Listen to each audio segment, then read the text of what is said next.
Okay, so I'm not really sure how this is going to come out. And actually, let me adjust my camera.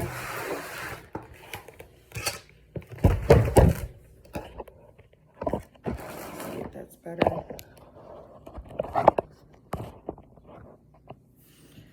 Okay, I'm not really sure how this is going to come out. Hey, Alexa, what time is it? The time is 1:19 p.m. Hey, Have a good afternoon. Hey Alexa, what's today's date? It's Friday, May 13th, so you know, I can now share gift ideas from Amazon's gift guide. Want to hear one now? No, thanks. Okay, so I'm going to give a little gestalt today. Um, a lot has happened to me in these last couple of days, and I'm just going to present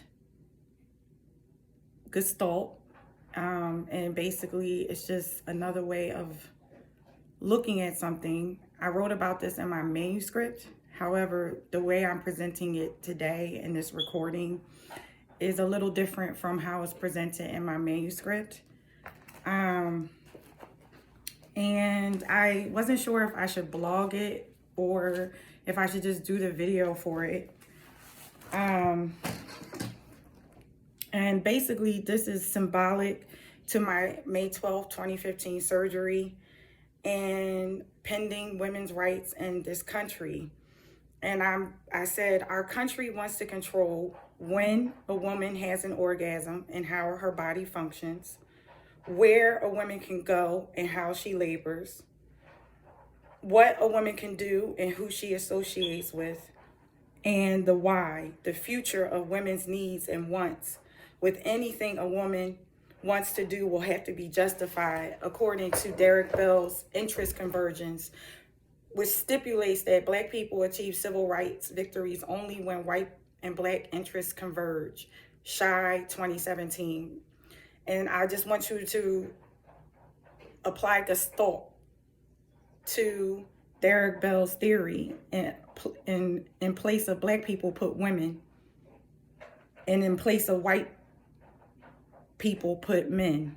So interest convergence stipulates that women achieve civil rights, human rights victories only when men's interests converge. So, I mean, it was real short, but based on my surgery and what was snuck in my body and all the things that happens to my body as a result of an illegal, unconstitutional surgery where implant was snuck in my body, I do feel, and let me repeat again, that our country wants to control when a woman has an orgasm and how her body functions. I do believe that they want to control where a woman can go and how she labors to earn money for her family. I also do believe that they want to be able to control what a woman can do and who she associates with. And I do believe that the why, we will have to justify our needs and wants in the future. And we will only achieve victory according to the needs of men. And I feel like that's where we're headed. I feel like that's the way this technology in some ways has been used. It is not the same way that I presented it in my manuscript, because the way you use something changes its context. And I'm just giving, I felt like I needed to say this, and that's it. Okay, so the second part of what I am adding to my women's rights poem is a recording that I did a long time ago, to just give context to what I just said. And so I'm just going to let the recording play. Okay, I'm going to replay a recording that I did a long time ago. I had some issues with the beginning of it, so I'm just gonna start it from where I wanted to play from, and then that's it. Here we go. And I really hope that Donald Trump doesn't have anything to do with these EMF RFID devices, because I used to watch Kaylee on CNN, and she's really smart. And I literally think if he does have something to do with putting implants in women, they're probably looking at her on that stage, and those who support him, if he has something to do with this implant, are probably thinking, we'll be able to get one too. Like Stepford Wives. And actually, my surgery was in 2015, and Obama was president during the time that my surgery took place, and I did file complaints while he was still in office. So I feel like this recording was posted on one of my accounts, and it was the only one posted, which is a little shady. And I just want to make sure that it's kept in context. And so I'm going to continue the recording, because as far as I'm concerned, I hold both presidents, now 3 presidents, responsible for women's rights and putting things in women's bodies without their consent, deceptively, against their will. So I'm going to play the rest of this recording, and I hope you find it informational.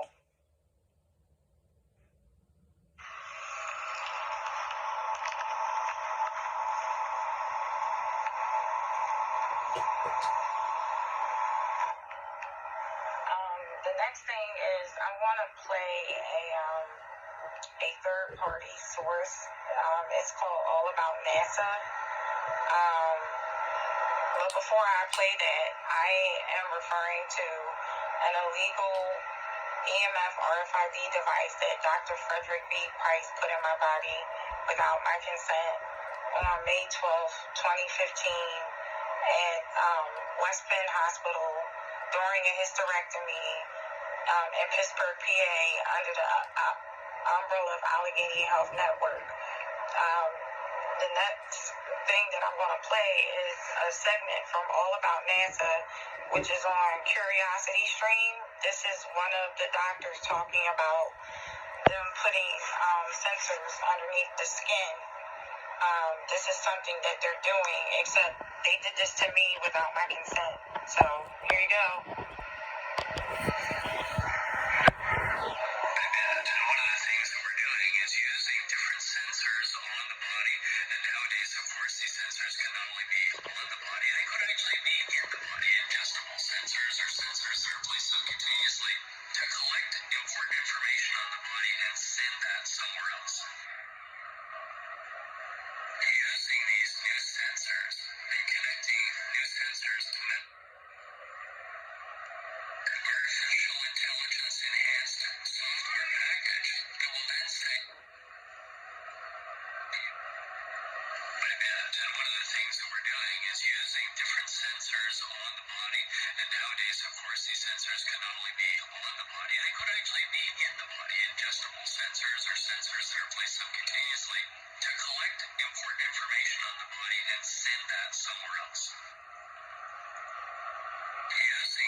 Okay, so the next segment I want to play is from The View. I watched it and I recorded it, and you can just listen to it for yourself.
So instead I wanted to be able to say, I made nothing up. I just relocated it to Cambridge, Massachusetts, where they were not pleased at first. Well, but where were women being forced to have children? Which century would you like to? Yeah. Which century would you like to visit? Which country would you like to visit?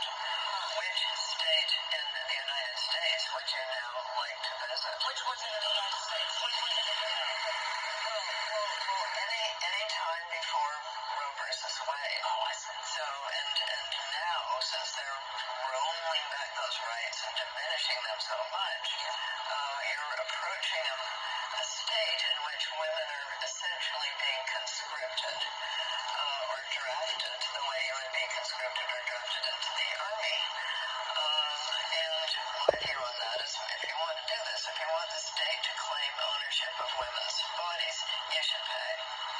So if somebody is drafted into the army, they get their food, their lodging, their clothing, their medical, all of that covered.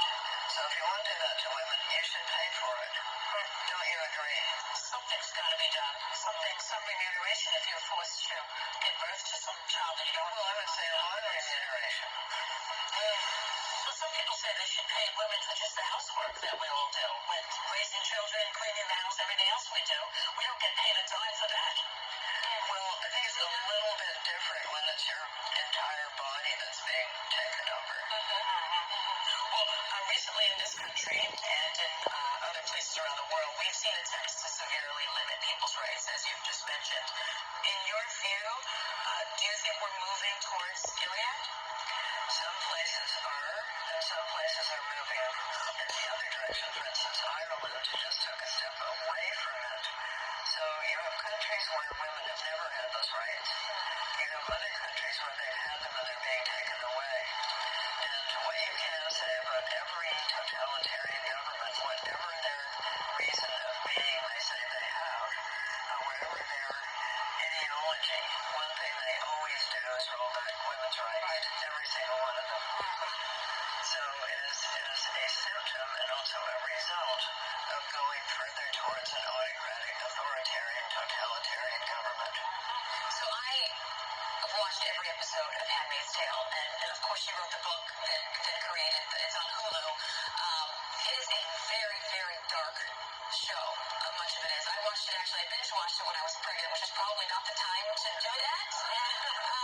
But I did, and I have to say, as hard as it is to watch in some of these scenes, I felt very empowered. I felt even more motivated as a woman to want to fight for our rights as women, and to be treated equally and all of those things. And it's funny because when you watch it, it's not what I thought I would take away from it, but it had sort of reverse effect on me. Are you surprised by that? Because it's now being used in a lot of ways, as you talked about, Sunny, for people to speak out more. Yes, it's become a very useful visual symbol. That started in Texas. So it was Texas women who wanted to go into the Texas legislature where you saw a line of men in dark suits making laws about women's bodies. So they dressed up and they just sat modestly, so they couldn't be thrown out for creating a disturbance, and they couldn't be thrown out for dressing immodestly because they were completely covered up. But everyone looking at them knew what they meant, and that has gone around the world as a symbol of protest against women's bodies being controlled by people who aren't them. Okay. So I guess I could say more, but I mean, the recording spoke for itself.